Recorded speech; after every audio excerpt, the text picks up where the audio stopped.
Man, if you think you're safe in any way, in any weekend, you better think again. It's the weeks that we talk about like nothing's going to happen. There's not a lot of big games to talk about. Obviously, a lot of upsets across college football.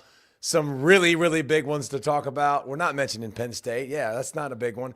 But first, Miami and Florida State. I think that we've had a lot of debate across college football, rightfully so. Like, who's the best team in the country? And Miami had a chance to answer that question right off the bat against Florida State. They've had a really good schedule up until this point. That's why I feel like Miami is the best team in the country. But they've had a good chance to prove it against a good FSU team to go on the road because people wanted to see that.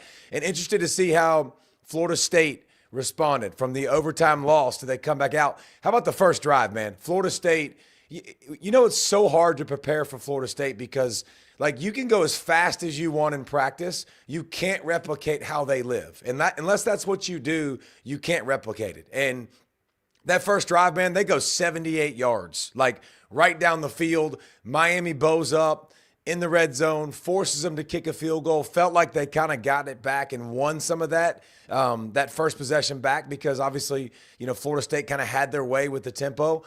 Get the stop, get the field goal. From that point on, 78 yards in that drive until the fourth quarter, till the start of the fourth quarter. The rest of that, FSU barely had 100 yards. Miami's defense flying around. We talk about the ends. We talk about them getting to the quarterback. How about like the trick plays of Florida State? That's one thing that they do exceptionally well, as well as anybody in the country, is when Gus dials those up. It looked like Miami had 13 players on the field sometimes. I mean, the speed was so impressive. Like they've just got so many guys that they continue, you know, to rotate in and out that are fast, that are physical. They're trying to destroy you. And the turnovers obviously were the biggest difference in the ball game. Did Miami get conservative? Yes, that's what they do, right? When they get up, they get conservative. But they were flying around. They were physical. They forced 3 turnovers, and it was the 2 INTs. It was the 1 fumble. And then it was just they take advantage of it. And, you know, me and Brent talked about it this week. We talked about the deep ball for Carson Beck. You think it worked? I'd say it worked all right. And I would say Malachi Toney is pretty much – he's entered that conversation for one of the best receivers in the country, and he's probably the best freshman football player in the country. Just continues to make play after play. I mean, so good, so explosive. After the catch – the deep ball. I think the thing that's most impressive with him is he can catch the short ball and he can take it to the house. He even slipped on one of those touchdowns he caught and still took it to the house. He took another one to the house that got called back, but like big time throws by Beck. But I think it's the intermediate passing game. It's the short passing game. Like they really did a good job attacking. I think Florida State's issue, they're like, we're going to crowd the box. We're going to stop the run. Like 100% going to do that. And Brent, they did it. They got up in the box, Brent. They were physical, but Carson Beck and Toney were on the same page, and they made plays at the right time with the sudden change and did just enough of the deep ball and the explosive plays to keep Florida State off balance. We've talked about it before, I think I've mentioned at least before earlier in the season about how Toney is the perfect receiver for Carson Beck, because of how he wins instantaneously at the line of scrimmage, and Beck gets the ball out fast all the time. Now, one thing you mentioned about Florida State and how they went fast early, got down the field, got stopped, and then the trick plays. Yep. That was, to me, I looked at this game as a philosophical miss from Florida State, because to me, they played this game like there was only one half. I felt like they should have, because the other team, you know, Miami was more physically dominant in the way they can do things. I feel like Florida State should have been like, okay, we can live with, 3 yards here, 3 yards here. And they kept going east-west and trying to hit hit the big trick plays versus just staying in the game. I hear you. I hear you. And I understand exactly what you're saying. And obviously hindsight is always 20/20. But this is who Florida State is. Yes. You can't ask them to change who they are. The reason they're so dynamic is because of the reverses. It's because of the flea flickers. They do such a good job of like making you guard the whole field and catching you off balance and then wearing you out with that tempo. Here's the thing, man. Like they're running their flea flickers and their tosses. Miami's so daggum fast and they're in the backfield quickly. It's like, holy cow, like they already got Pie the first fake and they're in the backfield getting to the quarterback. It's not just 3 and 4. Like when you start to see, you got Fitzgerald in the back end who's a true freshman who's now got 3 picks. You got Jacoby Thomas who's flying around. Like you've got speed all across the board that hunt, that play with bad intentions. So I understand what you're saying, but they try. I think the best chance they had, honestly, the best thing they did was run it up the middle a little bit. Like they did a good job of running at them. Straight ahead. But then guess what? You turn the football over a couple times. Yep. Carson Beck puts it on you. You get in a passing situation with Miami. I don't care if you're Ohio State. I don't care if you're the best college football team that was ever constructed. When you get in passing situations, you are in trouble because they pin their ears back and they hunt. And they hunt like they ain't never ate before, man. Like it was absolutely fantastic. And you got to give Cristobal a lot of credit, man. Like it looks different. It looks like it's been building, and it looks like now they got the DC covered, they got the OC covered, they got the right players, they got the experience. And listen, you got to give coaches all time to develop and grow. Just like Kirby. Kirby wasn't one of the best coaches in the country when he started at Georgia. Was he an elite recruiter? Yes. Was he an elite defensive coach? Yes. Did he learn how to manage the game? Like 100%. Like that's a big part of it. But I just think that Miami is definitely proven to me they're the best team in the country so far this season. I personally wouldn't go that far, but I understand that. But think about how beautiful their schedule has set up for them this year. You talked about, hey, it's like they knew that they were going to be 13 guys on the field. They had a week, they had an extra week to prepare. And now they get another week off and then play a Friday night game against Louisville. And I would borderline outside of just some wonkiness, either at SMU or at Pitt late when it's freezing cold. I'd almost put them in Penn as an undefeated regular season team. Yeah, I'm not ready to do that for anybody this year because I just like when we opened the show, man, like I don't think anybody's good enough to say that. I just don't, because I think everybody can have a bad week. Now, like, I think the teams that we're saying that are the best teams in the country, if we're talking about Ohio State and we're talking about Miami, like, what their defense is going to bring. And injuries happen. And here's the thing. Let's not act like this thing is static. Let's not act like this season doesn't change. Miami is the clear winner in the first part of the season to me. Like, it's clear. They've played a good schedule. They've played a really good schedule up until this point. They've been extremely dominant up until this point. That's why, to me, they're the number one team in the country. But this thing will grow as it gets along. People are going to start to get better. People are going to get hot. Like, all that matters is in the end. That's all that really matters. And that's why today, like Upset Saturday, man, we talk a lot about the SEC, but the Big Ten, like Penn State, they just got by UCLA. Like, and losses to unranked teams. How about this today? Penn State, number 7, to an unranked team. Number 9, Texas, to an unranked team. Iowa State, to an unranked team. Like, preseason number 1, Texas. Preseason number 2, Penn State. Preseason number 4, Clemson. Do you know what their combined record is? Their combined record is now 8-7. 8-7. And Texas and Penn State hasn't even beaten a Power 4 opponent yet. Like, just think about that, people. Like, that is absolutely madness, and that probably articulates a point that people say, hey, you know what? We don't need preseason polls. That might be part of the reason. I think they're kind of necessary to get at least a thought process going. But you're right. We could probably watch the first couple of weeks and get to it. But look, I think we should get to Penn State, because here's the thing about Penn State, man. Like, James Franklin, criticism, throw it to him. Can't beat top 10 teams. Obviously, that is a huge deal. Disappointed like crazy last week. You lose in a whiteout. to a really good football team. Penn State fans are still upset. He can't win the big one. How you feeling now? Good gosh. Like, you think you can go across the country with not very many people watching, because UCLA was not packed by any stretch of the imagination, against a team that hasn't won a game yet, like 0-4 UCLA. They fired their coach. Like, he's literally gone. He's not on the hot seat. He's gone. You're a 24.5 favorite, 24.5 point favorite.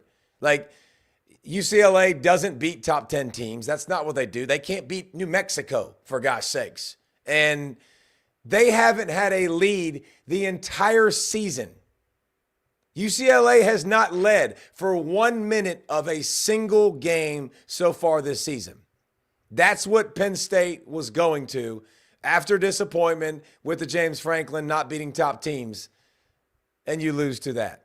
Like, I can't defend James Franklin. I can't defend Penn State. Like, Jim Knowles comes over and supposed to be provide the defense and really get them moving and grooving. Because, listen, Penn State's defense has been good for years and years and years. Like, maybe now take them over the top. That was flat out embarrassing. Like, there's no other way to say it, man. I don't like saying that. And I'm not trying to, like, crap on people. But, like, that was embarrassing. I mean, UCLA averages 14 points a game. They had 27 at the half. And credit to Jerry Neuheisel, like, big time kudos. And they were carrying him off the field. He got the Madden treatment, man, like big time treatment.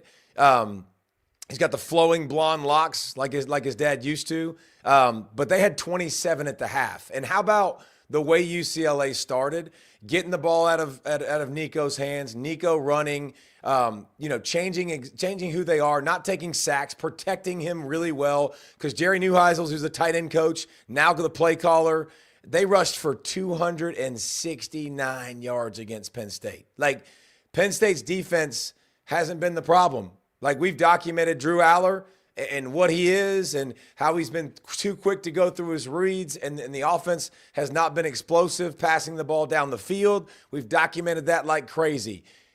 That's not the problem when you give up 27 at the half. And I like when teams like UCLA like take a moment and go try to win instead of stay in games. They get on the field, they score. What do?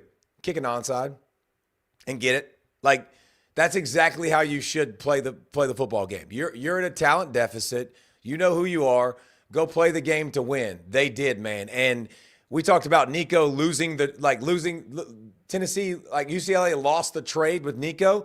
Nico looked like the guy that we thought he would be. That dude was absolutely on fire. I mean, running the football, throwing the football. Like, he threw for 2 touchdowns. He ran for 3 touchdowns, had the huge 3rd and 15 scramble early. Like, he was absolutely on fire. He was balling out. Penn State, they tried to mount a comeback, and special teams even helped them out too. Like, special teams got the block punt and scored. But the defense, man, they let them out. They let them down. And Drew Aller and this offense, just like last week, a week ago, man, they come back.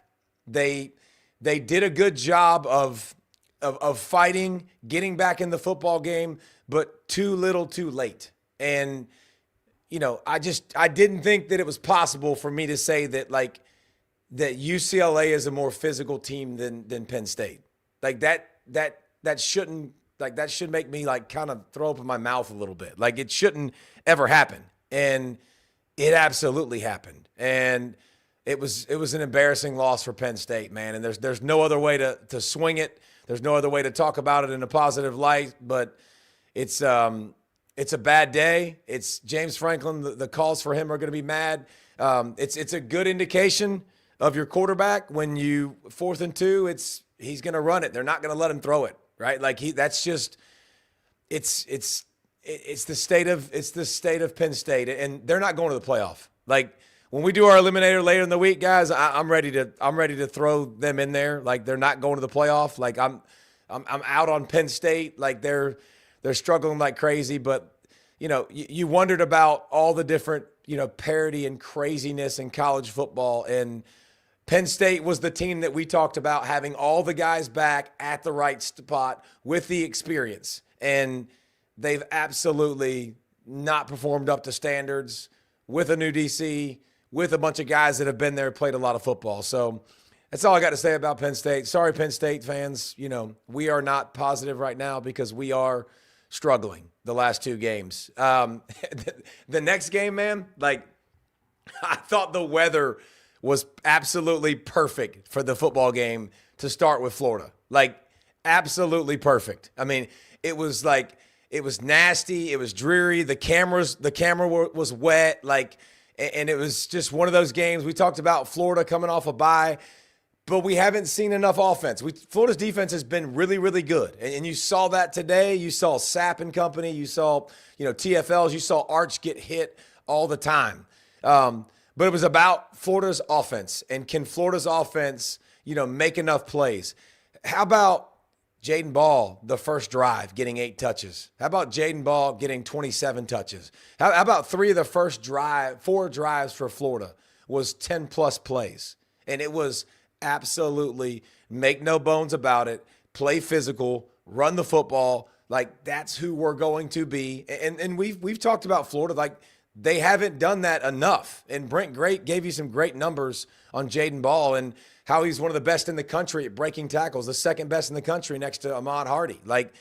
But they haven't given him those opportunities, and he got plenty of those opportunities. Making Taft missed on the goal line on the first possession. He's so big and strong, but dadgum, is he good and quick with his feet. And that's what makes him, I think, really, really special.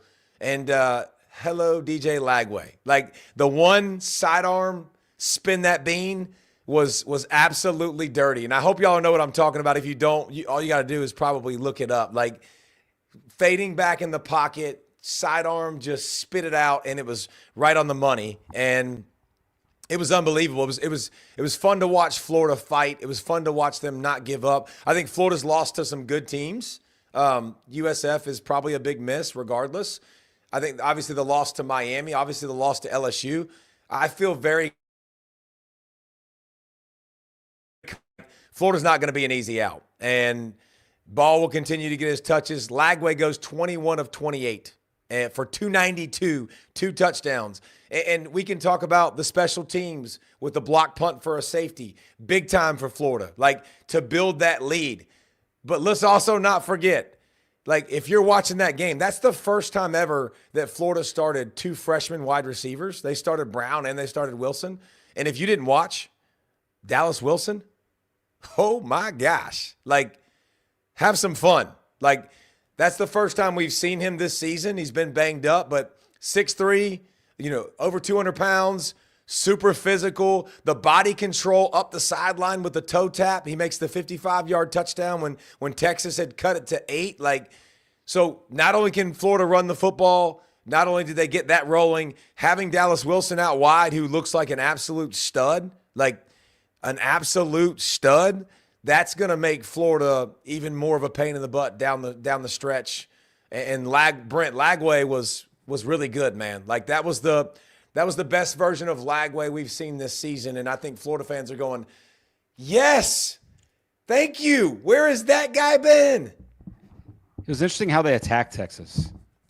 I thought they very much attacked Texas from an edge standpoint. Yep. And a lot of especially early in the game, crossers galore to get them running side to side and get their athletes and get VB3 Brown, the other freshman that you mentioned. But what you brought up with Dallas Wilson, I think when we talk about parity in college football, what's the trump card? What's the trump card that you as a team want to have more so than any other team? I think right now the elite wide receiver is the trump card. Because you look at what Tony has done for Miami. We just talked about it a little bit. Look at what Dallas Wilson did today making plays, and then even Brown as another freshman. And then obviously Jeremiah Smith is the best player in the sport. When you have that big-time elite wide receiver, it's a massive trump card for your offense in this sort of world of college football, which all the time in a way, but now more so than ever. So now we can spin it to the other side because Texas doesn't have that. And I don't know – Brent, at one point I wrote this down literally in my notes. I was like, and I hate this for Texas fans. I'm sorry, guys, but like we got to be honest here. We're always going to be honest here at C-Ball, Get Ball. I was like, all right, where is Texas really good on offense? And I was like, O-line, no. Running back, no. Wide receiver, no. QB, no. Tight end, no. Like, Arch had some moments today that were really good. Like, he had some moments. He was getting harassed the whole game. So, like, that's not all on Arch. There's no run game. There's no run game for Texas. Last year, they were a team that could pound you right in the face, run the football, play action, do all those things off of it. There's none of that this year. Guys, now here's what I will say. I still see Sark dialing up plays that are touchdowns. There's a double move that was a touchdown that Arch missed. He also got hit. Well, I mean, that wasn't all on him. That has to be thrown up in the air. He has the guy beat by 20 yards. They can't miss. Yep. The double pass from Wingo to Andres, like, he misses. He's like, there's some plays that are dialed up that you're leaving on the field if you're Texas. But I don't think, like, Texas's defense obviously didn't have a great day. They got beat. They gave up big plays. But I don't think that – I saw Arch heat up and I saw him make some big plays. I don't think he's good enough to carry this team without giving them help around him. And I don't see the complementary parts being good enough for this Texas team to be a team that's going to be in contention to win a national championship. The defense can carry the day some, but I just I think if you're a Texas fan, you're frustrated because you got one of the best play callers in football. You've seen it over and over again. You even saw spurts in a game where you got dominated, but it's just it's not clicking and it's not there. And there's a lot to replace. And we do this every year. I did too. I said,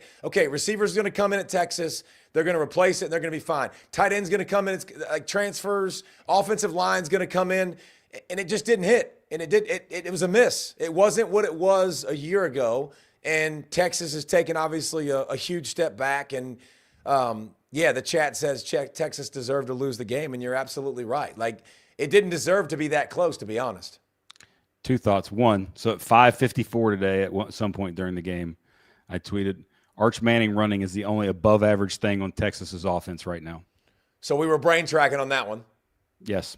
And then the other part you mentioned about their offense and lack of running game. We talked about the offensive line coming into the season, but there's one other thing that maybe we haven't mentioned or haven't really talked about maybe enough.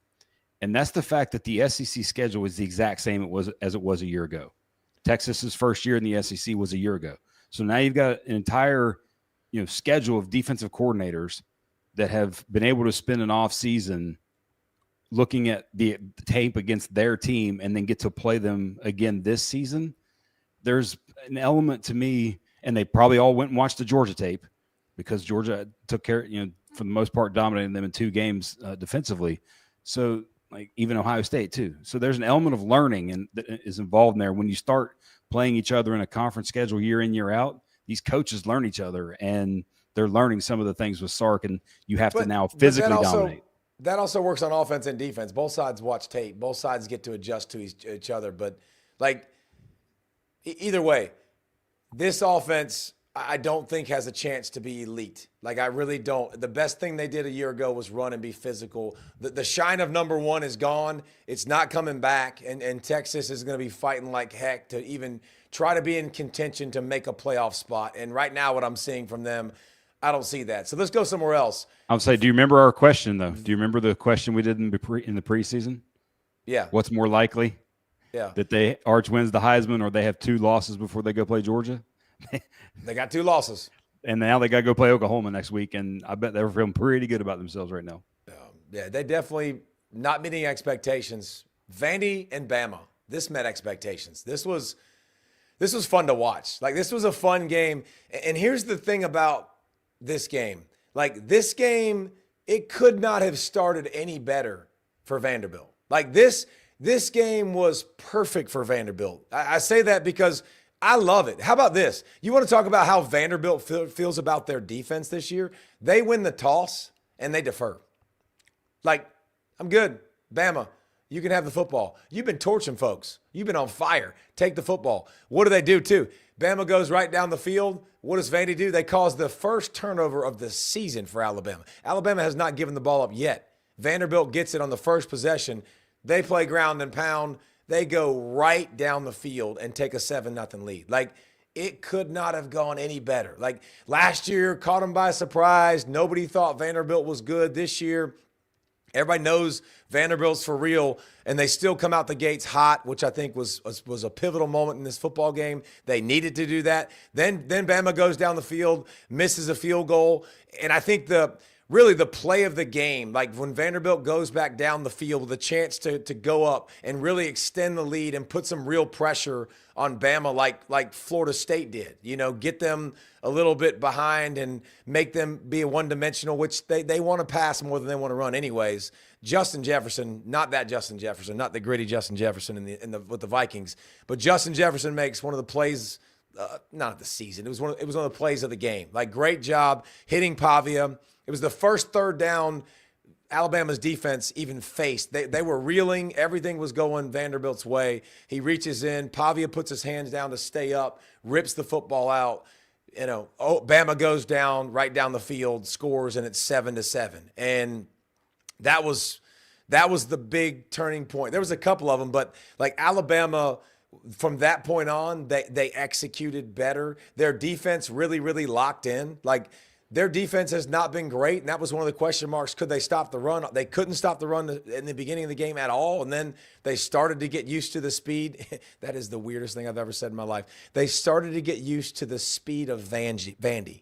Like, they started to get used to how they were reading, and then Vandy did a good job of counterpunching as well. But, I think the craziest thing about it was Vanderbilt's defense. Like, they were getting to Simpson, more than Georgia did.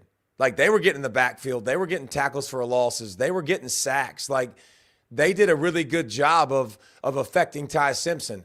And Ty freaking Simpson has balled the freak out. Like, I've seen enough. Like, I've seen enough to put this dude in the conversation for the Heisman. I don't know how high you want to have him. Obviously, John Mateer's been gone for a little while, and there's going to be, Jeremiah Smith's probably always going to be in that debate. But, like, Ty Simpson was under duress and just calmly will slide to his left, slide to his right, buy some time, throw the football, run to his left, throw the football. Like, he absolutely makes so many plays for this offense. Like, they ran the power read. They ran speed option with Ty Simpson. Like, they literally, did a little bit of everything. He did a little bit of everything. And the biggest difference in the football game was Ty Simpson was better than Diego Pavia. He was better. Like, Ty Simpson improv better than Diego. He scrambled around. He squared his shoulders up, made plays, made throws, bought time, running to the sideline, bought time and played. Thank God we got another Caden Proctor sighting, and he got handed the football, which was fantastic. Won a game I'm here for. But the biggest difference in the football game was Alabama in the red zone. Alabama was 5 for 5 in the red zone. Alabama outrushed Vandy. They outgained Vandy. They were way better on third downs. Does this sound familiar? This is something that Vanderbilt did to them. Time of possession, 36-24. This is all the things that happened last year, like on the other side of the coin. And Bama answered all of those, man. They did a great job of, and then I think the coolest part, Brent, to me, at the very end, the coolest part was Alabama finished this game like the Alabama of old. Alabama finished this game like when Nick Saban was there. Like, ground and pound, 15-play drive, 8 minutes and 30 seconds. Like, it's a run. You're not going to stop it. Like, exerted their will. Like, Bama fans had to be like, yes, I've been waiting for this. Like, to have this kind of a run game, to put a stamp on it. Like, and that's the way Alabama fans have to feel about the way they finished, man. It was really, really impressive. No knock on Vandy. Vanderbilt's had a good season up until this point, but today they got outclassed by Alabama. Yes, overall. You can scrunch your face if you want. They got outclassed by Alabama. Yes, but I think I look at that game and take away from that game is that I don't think Vanderbilt's going anywhere. Like their defense played for the most, like especially in the red zone, played well. They turned it over and were about to take it. Pavia just tucks the ball away. They're up 10-0, and the play of the game for me, outside of what you talked about with Jefferson with the punch out, was I think it was 20-14, and yes, Simpson right by the sideline, just like a late pop pass on a third down, and Vandy would have gotten some decent field position there with a chance to go down and score. And like him with his legs, I mean, he's an assassin with his arm when you leave him clean, especially in the middle of the field. I thought Greg McElroy, I don't know if the coaches told him or it was his own point, but he said how Simpson works inside out versus outside in, like a lot of young quarterbacks do. That to me is, and that's where you can own teams.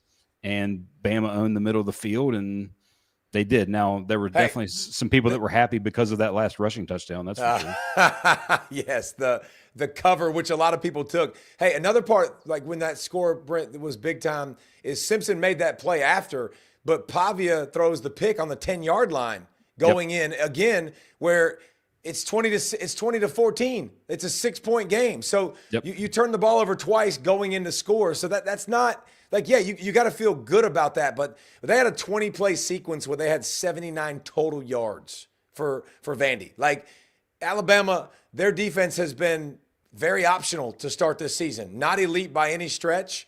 And their defense was not getting to Pavia and getting time, and they still were doing a good job in the back end. So it was a good day for Bama. Much better day than last year, because last year obviously was one of the most embarrassing things. Speaking of embarrassing, by the way, I thought Iowa State should have been they should be embarrassed. Like Iowa State, that was embarrassing. Like on a multitude of fronts. You're out a couple of corners. Carry on.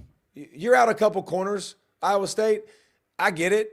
But for Cincinnati to come out in that football game and to absolutely run the football down your throat, like that is what your program is built on: toughness. Your program is built on physicality. Your program is built on stopping the run, not giving up the big play. Like, man, Iowa State came out like they were not ready. The penalties. Matt Campbell got a personal foul. Like, I've never seen that in my life. Like, he's one of the most mellow guys ever.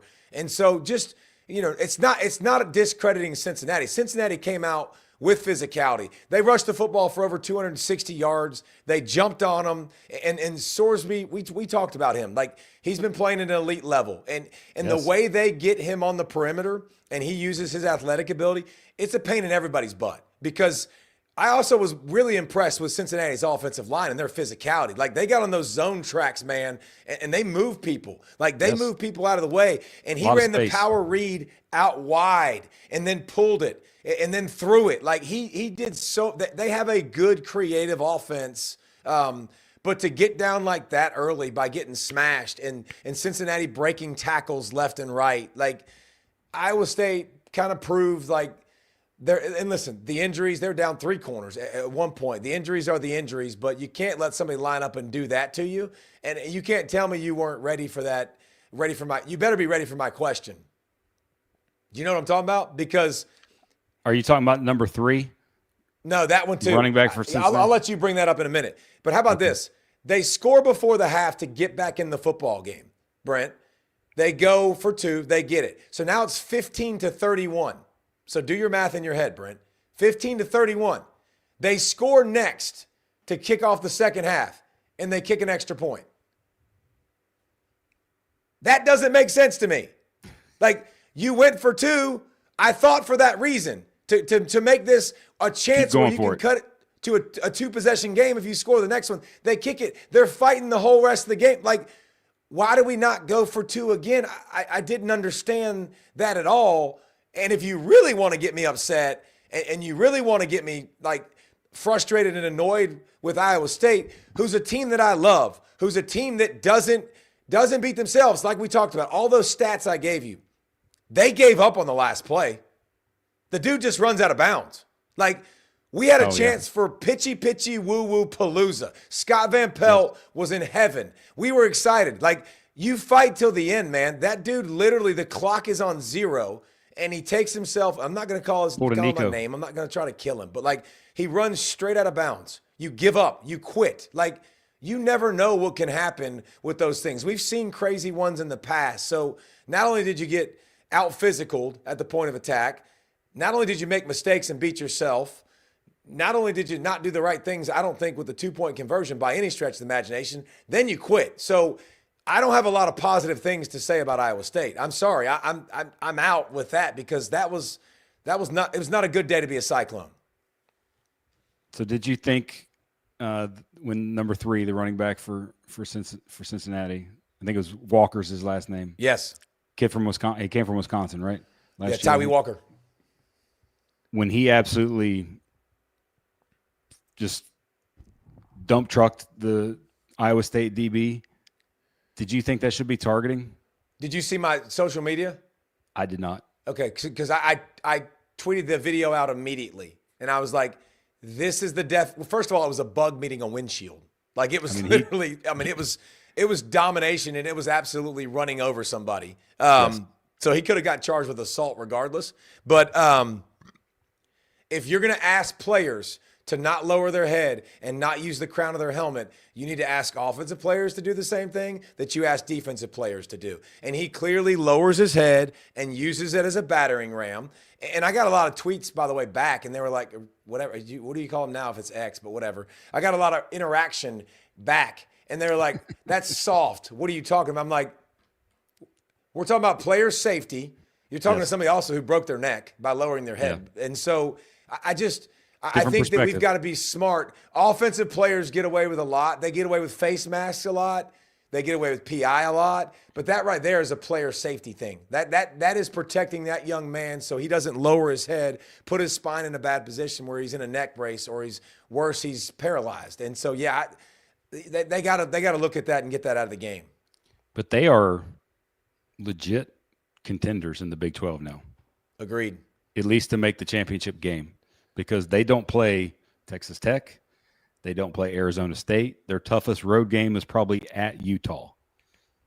So, and with the quarterback that's playing like Sorsby's playing, like the bomb that he hit there to sort of put the nail in the coffin almost. Yeah. Well, should have. He's been playing well. So the Bearcats, you might need to bear down. The Bearcat Bull bandwagon. So bear down, baby. Nippert Stadium was rocking. They bum rushed the field. It was fantastic. All right. Kentucky, Georgia. Georgia, it was not a pretty week a week ago. It's not something that they were proud of with the Bama game, but this was an adult response. Like, this was, like I talk about, putting the suit on, like, nice response from Georgia.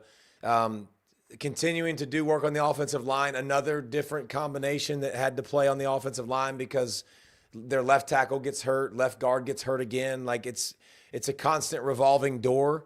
But it's, the difference between, a team that's like, there's several teams out there like Texas that isn't explosive, Clemson, a team that isn't explosive, Michigan, who's not overly explosive. Like, the difference to me between those teams and Georgia, now Georgia has a run game, so does Michigan, but they have a consistent run game with multiple guys, and their quarterback is getting more and more comfortable doing it. And I think they've got to continue to lean on that, especially in big games.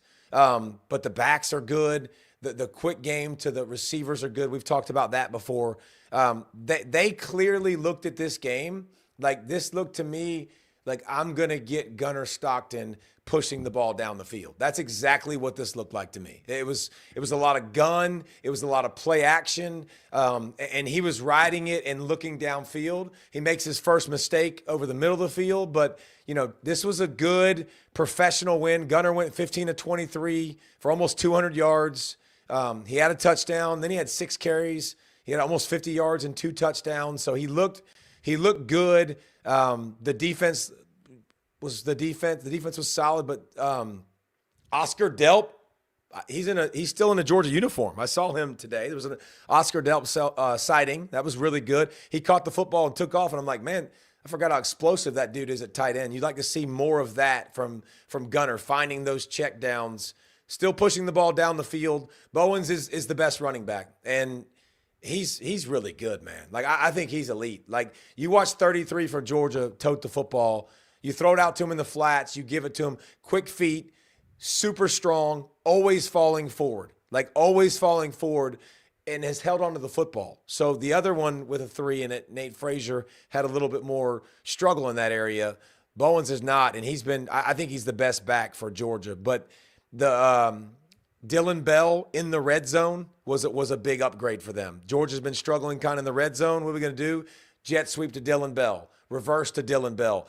I kind of forgot Dylan Bell plays at Georgia sometimes. Like, he's just not in the mix. But that dude is really good with the football in his hand. The tempo in the red zone still didn't work for Georgia again. It's not a strength right now. That's not something I really want to see that much of anymore. But, I think Dylan Bell going one way, a back going the other way, Gunnar Stockton having the ability to pull it. Like, now I've got you going all these different directions. If you want to run man, like you got to chase, Dylan Bell all the way across the formation or switch, and then you can bring him back with return motion. So I think it might give him some creativity in the red zone area, which I think they really, really need. But I thought it was a business performance, Brent, like put your suit on, go to work, do what you need to do, take care of Kentucky, who's Kentucky.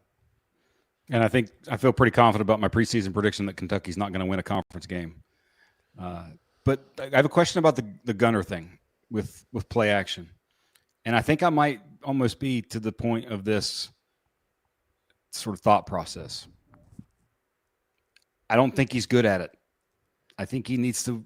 He's better when he's just a straight drop back and his eyes are constantly on the defense. Because you watch him previous to this game and then watch him in this game, you can tell in practice they told him, take your time with your fakes. You're faking and you're working too fast, and the stuff isn't developing. Well, what does he do when he takes his time with the fakes and does all that? He's taking his eyes off the defense. And he, like, even to Colby Young, when he tried to hit one, they were backed up close to the end zone, takes a deep shot to the sideline to Colby Young. Because he took so much time on the fake, the ball's out late. DB gets involved in the play when he's kind of cooking him. So it just usually you think QBs, hey, play action, more space, like that's an advantage for the offense. We got to do it. But he just looks more comfortable in a straight drop back game. Yeah, but I think that's why they put him in the shotgun and they did those play action fakes like they did. I think they were trying to give him a better vision of the field. I think that was what they were trying to accomplish. That's what I'm saying. I think it backfired. Yeah, there were some good plays. There was more shots down the field, and there just needs it just needs to continue to be. And here's the thing: I don't need to hit them all the time, but you need to take them because if you don't take them as a defense, I start to creep up, and I'm gonna get in your kitchen. I'm gonna get in your shorts. I'm gonna make things very uncomfortable. You start to hit me over the top, like it's not really good. Next week coming up with Auburn. Auburn nice and rested with a bye week before the Georgia game, a night game, which Georgia hasn't won a night game at Auburn since 2012. So it's been a hot minute. Auburn fresh off of a bye. Next week is another opportunity, which is a big game for Georgia against a really good run defense that maybe they can match that physicality, and you need Gunner to do that, and that's why you did what you did today. Number 10 was the biggest sort of standout for me in this game. That's Elias Williams, the freshman tight end. He needs to play more. He's good. He's got to block better. You should have seen his first play from scrimmage. I don't care when you're up by 30. Team worked up. What you look like. You got to block better against the dudes. So we'll see how that works out for them. If you can block better against the dudes, you get on the field. Okay, this game was really important. Like, this game was super important for the ACC. We talked about Virginia and really how would they respond from now a big win, being talked about, being ranked for the first time, in 6 years, I think it was.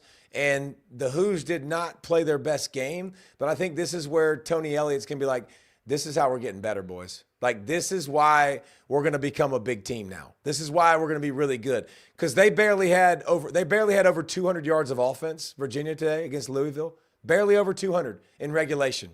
And they still found a way to win this football game. Like, Their offense was not good. They weren't running the football good. But if you want to win an ACC championship, and we want to put them back in that, if we want to put them in that category because there's so many teams in the ACC, now I think we're probably going to go FSU out. Who else are we going to now start to creep off that list? Louisville might be out now. Clemson, obviously, we already wiped off. So the list is getting a little bit smaller in the ACC, but a 30-27 win in overtime. So now you got Georgia Tech, you got Virginia. Obviously, you got Miami, who's the clear favorite. But to get a gritty win against Miller Moss and Bell, who are very explosive, Brown, who's very explosive, like that's all that matters, man. Overtime, your defense scored 14 points. That's how good they were. Fumble on the first drive. Fumble, scoop, and score, go 60 yards. Like another play, Miller Moss, who I'll get to him in a second. We'll get to him in a second. Virginia, again, off of Miller Moss, catches a pick, takes it to the house. So now, they've cemented themselves as a big-time contender in the ACC. Louisville should be. But Louisville, like last week, man, there's too many bad moments, dude. Like, Miller Moss is going to throw a dot, and you're going to be like, bam, that boy's a baller right there.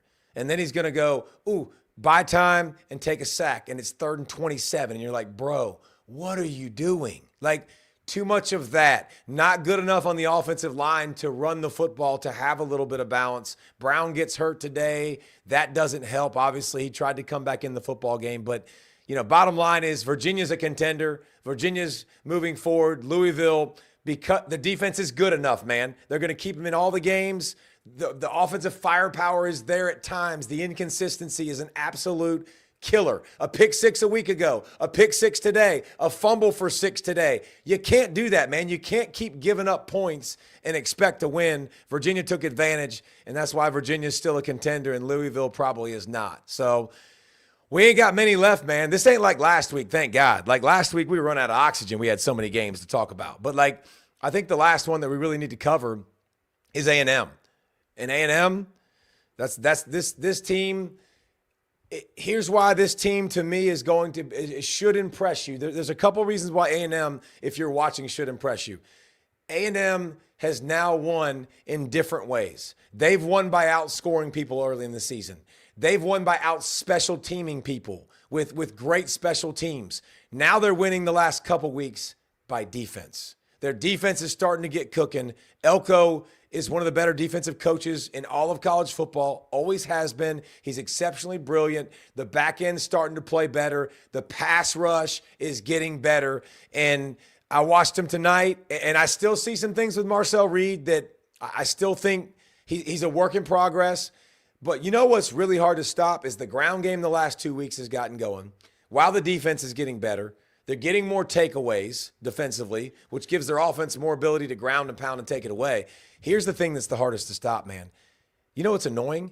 It's annoying when they run the football, they play action. I don't get a pass rush. Marcel Reed scrambles around, and it's not the first play, it's the second play. Now Craver, who runs 4-3, is running across the formation, and Casey Concepcion, who runs 4-3, is running across. And that secondary play, man, that Marcel Reed can now take off, and Craver and Casey Concepcion can make those big plays. Like, it's a frustrating offense to stop. More of Reed's run game in the bigger games. I think you'll continue to see that. But A&M's defense stepping up, A&M's defense being real. Better watch out, bro. A&M's going to be a problem. They've never had a problem in the middle of the season. It's this part of the season where they've really, really struggled. But not a lot of talk about A&M. Not a lot of talk about Texas Tech. But the resources in that state, the football investment, the ROI is looking pretty solid. It's looking pretty good now with those folks going into the portal and making their squads a lot flipping better. So they handled a good Mississippi State team today and took care of business, even though they came out slow and struggled, Brent. Like, all you got to do is take care of business. And here's the thing, man. Any team out there in college football, you don't care about ugly wins anymore. Like, ugly wins, people used to be like, look at your resume. I can't believe they struggle with them. Bullshit, bro. Like, all we want is dubs. Like, there is too much parity. There's too many good teams. It's survive and advance. It ain't got nothing to do with any more beauty contests, man. And speaking of that, I think looking ahead at Texas A&M's schedule, that game next week now against Florida becomes a marquee game for that week, especially with Florida looking quite as a different team. Yep. But outside of that, I think 10-2 is very much in the realm of is almost, I would put 10-2 in Penn. They got to go at LSU, at Arkansas, at LSU, at Missouri, home South Carolina, and then at Texas.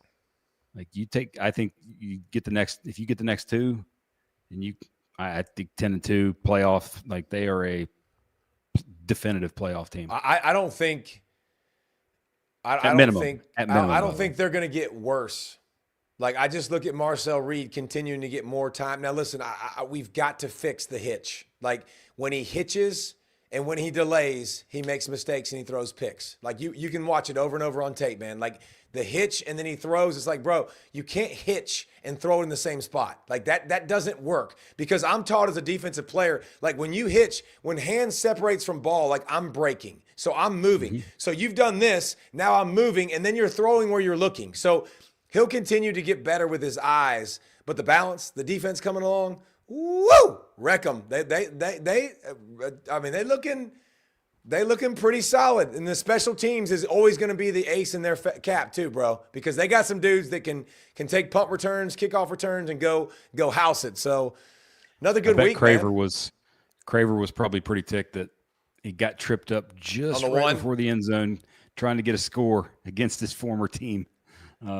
Yeah, but hey, still impressed with Mississippi State. Like, that team is is continuing to fight. Quarterback was they continue leading, to get interceptions. I guess you could say maybe. Shapen was like, he was losing his ever-loving mind, which I like, because dude had a wide open touchdown that he was trying to capitalize on, and he couldn't get enough time because he got hit while he was throwing. So Mississippi State, like, improved offense, improved defense. You've got to be so jacked up about the additions you made in the portal and the way Jeff Levy has led this team, man. They're way better. So appreciate it, dudes, man. We'll be back again this week. Plenty more to talk about next week in week 7, but it's been a heck of a start to college football, man. Like, so much action. Thank you guys for continuing to follow us, man, and to rate, to subscribe, and follow the audio pod, man. It's continuing to come out. It'll come out tomorrow when you need to go somewhere. Whenever you need to go and listen to the road, just turn that puppy on, and we'll be there to join you. And so much goodness coming. And thank you guys so much for joining us.